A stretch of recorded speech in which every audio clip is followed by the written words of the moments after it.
이 난삽한 시대에 진정한 진보 정신이 무엇인가를 탐색하는 이원복 진보TV입니다. 이원복TV는 진보 정신의 학문적 배경을 탐색하기 위하여 학문의 왕도를, 진보 정신의 한국적 적용을 논하고자 정치평론을 운영하고 있습니다. 시청자 여러분들의 많은 구독과 좋아요, 응원 댓글 3종 세트 꼭 부탁을 드리겠습니다.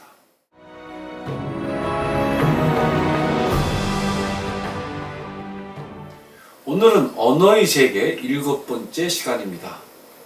그동안 우리는 언어란 것이 얼마나 많은 혼선과 미스매치 현장을 보여주는지를 줄곧 강조해 온 바 있었습니다.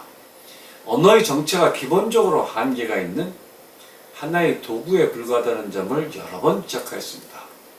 가령 문자, 무, 오류설 같은 경우는 한마디로 언어의 정체를 전혀 모르는 무지한 이론으로서 왜 이런 학설이 나왔는지에 대해 다시 생각해 봐야 한다는 것도 예화로 들곤 하였습니다.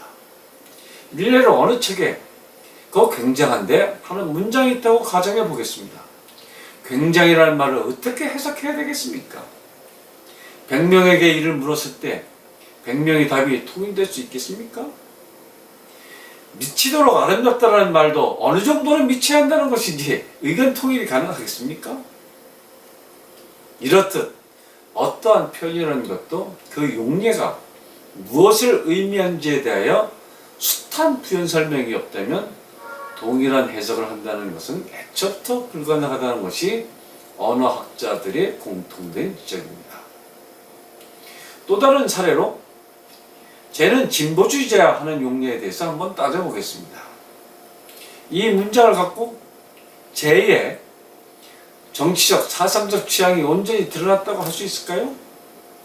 쟤는 어떤 사람일까요? 쟤는 진보주의자이기 때문에 이재명을 찍었을까요? 아니면 오히려 진보주의자이기 때문에 윤석열을 찍었을까요? 이렇듯 이런 간단한 사례 하나만 갖고도 언어의 용례라는 것이 자기들 마음대로라는 것이 입증된다 하겠습니다. 한 사회 안에서 언어란 비교적 사회적 통념으로 어떤 태도를 지닌 그룹핑으로 뭉뚱그려 규정될 뿐이지 거기에는 어떤 규칙성이나 필연성은 없다는 것이 정설입니다. 깨달음이라는 단어도 그 편차가 정말 엄청납니다. 어린아이 버전부터 청소년 버전까지, 경상도 버전과 전라도 버전, 강원도 버전의 성인 버전까지, 원로 스님 버전에서부터 법사님들 버전, 비구니들 버전, 자유자재이고 어떤 것만이 정답이다 말하기 곤란할 것입니다. 성령의 은혜를 받았다는 문장도 100이면 100, 1000이면 1000, 만이면 만이 다 다를 것입니다. 이런 것이 언어의 실체고 정체입니다.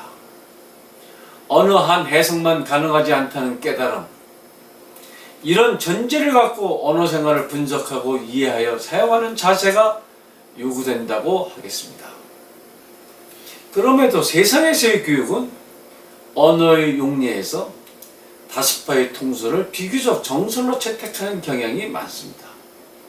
방송국에서 쟤는 진보주의자야 해버리면 쟤는 하루아침에 진보주의자가 되는 식입니다. 방송국에서는 누가 쟤를 규정할 권력을 갖는 것일까요? 아주 소수의 작가, 연출가, PD, 편성 책임자, 사장 같은 운영 권력자가 규정을 결정할 권한이 있다고 봐야 할 것입니다.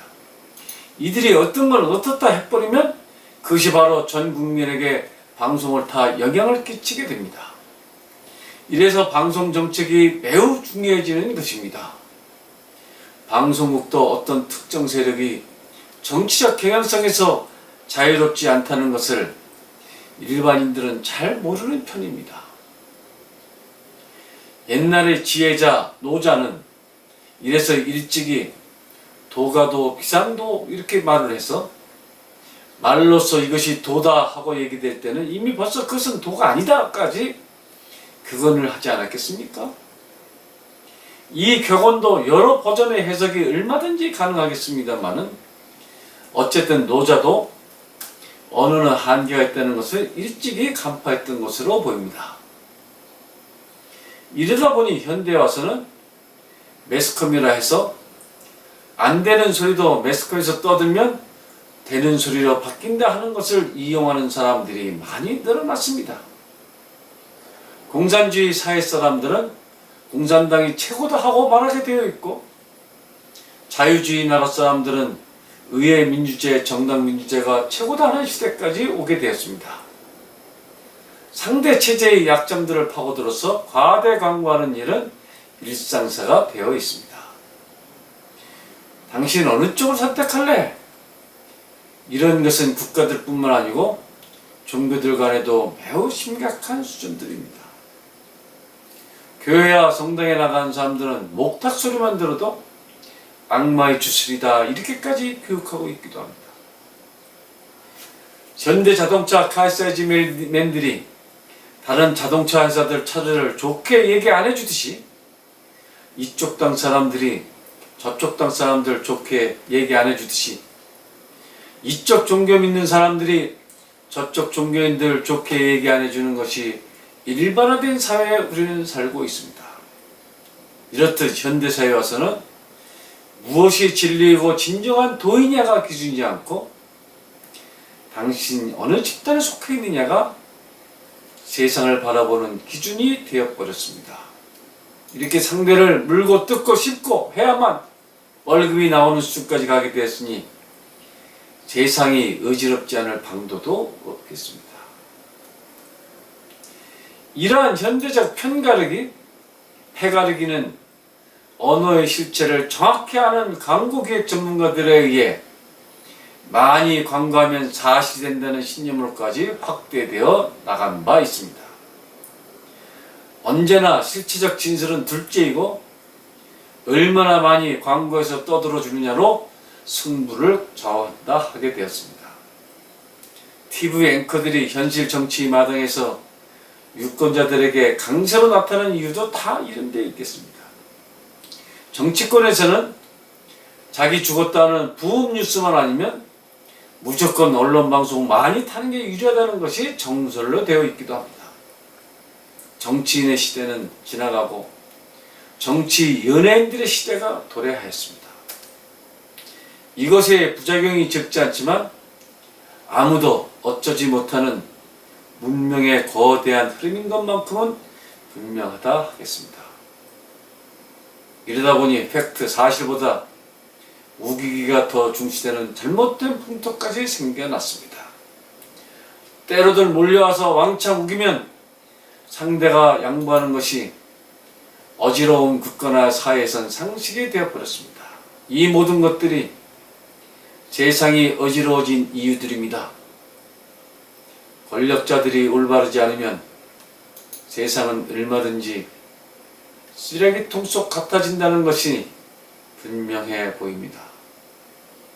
언어를 정확하게 쓰는 훈련들도 안 되어 있고 법보다 주먹이 먼저라고 악각거리고 돈으로 심판관들 매수하고 판결하려고 해도 승복하지 아니하는 시대가 되었습니다.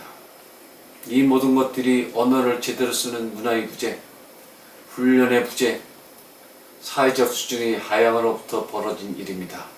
미래 사회는 끊임없이 새로운 규제와 규칙성이 필요해지는 사회인데 사회는 점점 더 복잡해지고 사회 현상을 둘러싼 해석상의 갈등도 점점 더 확대될 수밖에 없게 되어 있는데